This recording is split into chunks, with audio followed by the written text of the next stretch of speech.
అవనే అంతా నడిపిస్తున్నట్టుంది. పదండి దాని సంగతి చూద్దాం.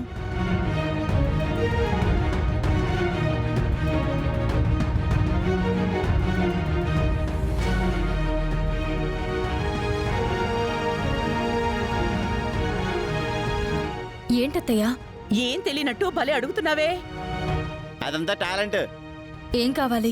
నా భర్త. మా నాన్న మీ ఇంట్లో లేరని చెప్పకు. బయటున్న నీ కూతురు చెప్పింది. మీరు అడగాల్సింది మీరు తిన్నగా అడిగితే తను చెప్పాల్సింది చెప్తుంది. నువ్వు కామ్గా ఉంటే మేము అడగాల్సింది అడుగుతాం. మా ఇంట్లో గొడవలు జరిగాయి కాదండం లేదు. అది నువ్వు అవకాశంగా తీసుకుంటే ఎలా? నిన్న నా భర్త మీ గురించి గొడవ పడినప్పుడే నాకు అర్థమైంది. మీరైనా నా ఇంట్లోకొస్తారు, లేదా ఆయనైనా మీ ఇంట్లోకొస్తారు అని. నీ కూతురితో ఆయనకి ప్రసాదం ఇప్పించింది నువ్వేనా? గొడవంతా దానివల్లే జరిగింది. మొదటి నుంచి మీతో వస్తున్న సమస్య ఇదే అత్తయ్య. మీకు మీరు అన్నీ ఊహించుకుంటారు, అవసరం లేని చోట అన్నీ కల్పించుకుంటారు. నీ తప్పేం లేదన్నట్టుగా మాట్లాడుకో. నాన్నను మాకు దూరం చేయాలని అనుకుంటున్నావా? అందుకే ఇదంతా ప్లాన్ ప్రకారం చేసుకుంటూ వస్తున్నావా? ఈ తల్లి కడుపున పుట్టావు, ఈమె అడుగుజాడల్లో నడుస్తున్నావు, అందుకే ఈ విధంగా ఆలోచిస్తున్నావు. ఇంతకంటే మంచిగా ఇంకేం ఆలోచించగలవులే. నువ్వు చాలా గొప్పగా ఆలోచిస్తున్నావు. అవునే, ముందు మా నాన్న ఎక్కడున్నాడో చూపించు. నానా, నానా, ప్రతి దానికి నీ దగ్గర ఒక ప్లాన్ ఉంటుంది కదా. నోరు ముయ్యవే నంగనాచి. ఏమంటూ మా ఇంట్లో దొంగ జాతకంతో అడుగు పెట్టావో గాని పాలకుండలో విషపు చుక్కలా తయారయ్యావు. అందరినీ చెడగొట్టేశావు. నిహారికని అనవసరంగా ఎందుకు అడిపోసుకుంటావు? నోరు మూస్తారా ఇంకా?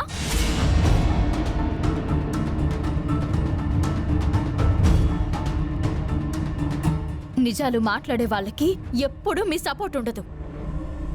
నిజాలు మాట్లాడుతున్నట్టు నటించే వాళ్ళకి మాత్రం మీ సపోర్ట్ ఉంటుంది. ఏం జరిగిందో తెలుసుకోరు, ఇష్టం వచ్చినట్టు నిందలు వేస్తారు. అన్నీ మీకు ఆధారాలతో చూపిస్తే గాని నమ్మరు.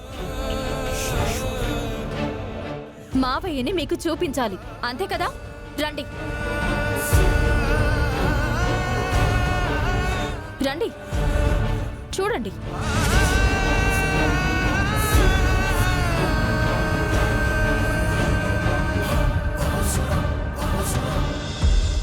నాన్న, ఏమండి? పెద్దగా అరవకండి.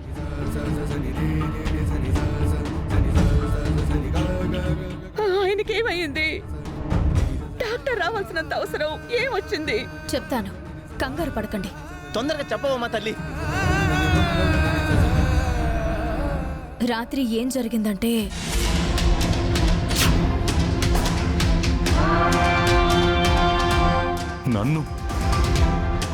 నన్ను ఇంటి నుంచి పొమ్మంటుందా? భర్తను అనుకుంటుందా, లేక ఇంట్లో పనిచేసే పని మనిషిని అనుకుంటుందా? కళ్ళు నెత్తికెక్కాయి తనకి.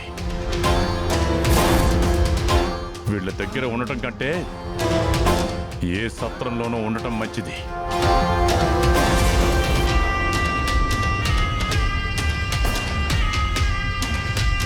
భర్త అంటే విలువ లేకుండా పోయింది. ఇష్టం వచ్చినట్టు మాట్లాడుతుంది. ఏమైంది మావయ్యకి? ఎందుకు కోపంగా ఉన్నారు? ఈ సమయంలో ఎక్కడికి వెళ్తున్నారు?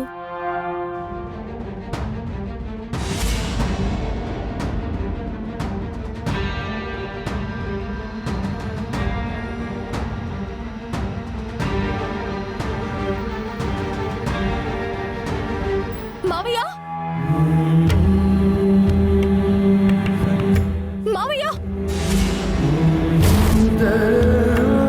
మావయ్య, మావయ్య, మావయ్య, మావయ్య, లేవండి మావయ్య.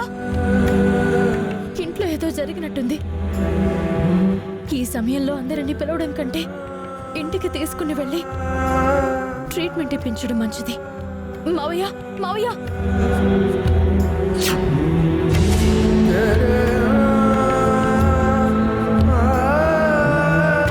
బీపీ పెరిగిపోయింది. అందుకే రాత్రి డాక్టర్ని పిలిపించి ట్రీట్మెంట్ ఇప్పించాను.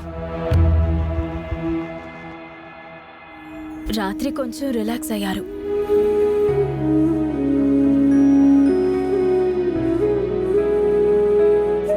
మళ్ళీ డాక్టర్ని పిలిపించాను. ట్రీట్మెంట్ ఇస్తున్నారు. ప్రస్తుతం అయితే మావయ్య పరిస్థితి నిలకడగానే ఉంది. కాసేపటి తర్వాత మెలకువలోకి వస్తారు. ఇక్కడుండి డిస్టర్బ్ చేయొద్దు. వెళ్దాం రండి. రండి.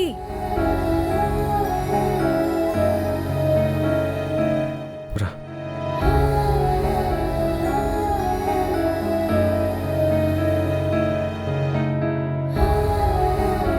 రాత్రి మావయ్య గారు ఆ రేంజ్లో ఎమోషనల్ అయినప్పుడే అనుకున్నాను ఆరోగ్యం మీదగా తెచ్చుకుంటారని. అదే విధంగా జరిగింది.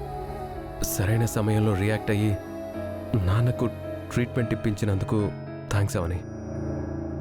ప్రతి సందర్భంలోనూ నువ్వు ఏదో విధంగా ఆదుకుంటున్నావు. మాకు సంబంధించిన ఏ ప్రమాదం అయినా ముందుగా నీకంటే పడుతుంటుంది. పొగిడింది చాలు, ఇంకా ఆపరా. ఇంత చిన్న విషయానికే నువ్వు నీ భార్య కాని భార్యని పొగిడేయాల్సిన అవసరం లేదు. అమ్మా, బీపీ ప్రాబ్లం అంటే ఎంత సీరియస్ అది? చిన్న విషయం అంటావేంటి? మీ నాన్న మన ఇంటి ముందు కదా పడిపోయాడు. అప్పుడు వెంటనే మన దగ్గరికి వచ్చి చెప్పాలి కదా. ఎంత దూరం ఉంది?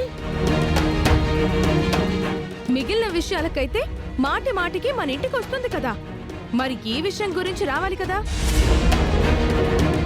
ఎందుకు వస్తుంది? తన ఇంటికి తీసుకుని వస్తేనే కదా ఈ విషయం బయట అందరికీ తెలిసి పొగడ్తల వర్షం కురుస్తుంది. అక్క, మార్కుల కోసం తాపత్రయం అక్క.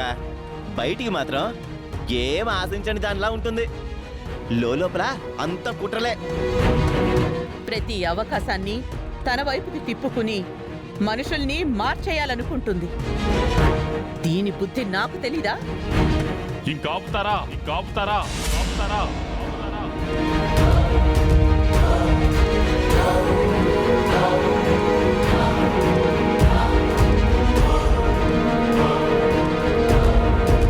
ఈయన ఎక్కువ ఎమోషనల్ కాకుండా చూసుకోవాల్సిన బాధ్యత మీదే. నేను వెళ్తాను.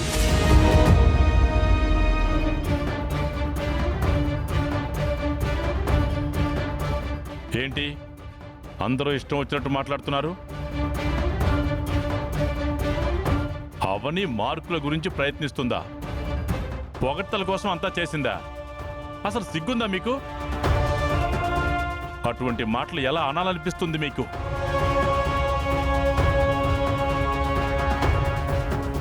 అవని రాత్రి ఇంటికి తీసుకొచ్చిన తర్వాత నేను మెలకువలోకి రాగానే ఇంటి దగ్గర వదిలిపెడతాను మావయ్య అని అడిగింది. వద్దమ్మా, ఆ మనుషుల్ని చూస్తే నాకు మళ్ళీ బీపీ పెరిగిపోతుంది, ఎవరో ఒకరి మీదకి వెళ్తాను, నా గుండె ఆగినా ఆగుతుంది అని చెప్పాను. అందుకే తీసుకుని వెళ్ళొద్దని నేనే చెప్పాను.